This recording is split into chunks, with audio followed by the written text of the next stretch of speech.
In this video, I'm going to be showing you how to fix the Roblox error code 529, so make sure to watch this video until the very end to prevent any mistakes in the process. You're going to begin by making sure that you are connected to Wi-Fi.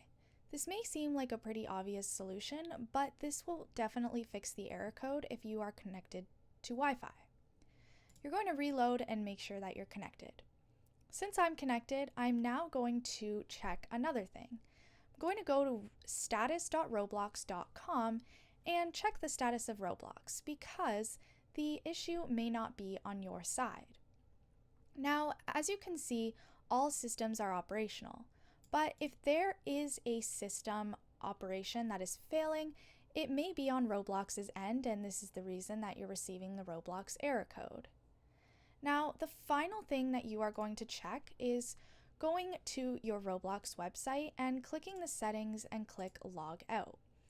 Now, before you do that, make sure that you are knowledgeable of your password and username so that you can log in once again. So, re-log into Roblox like so, and the error code should be fixed. Those are all the solutions for Roblox error code 529, so make sure to like, comment, and subscribe to the channel. Thanks for watching, and see you in the next video.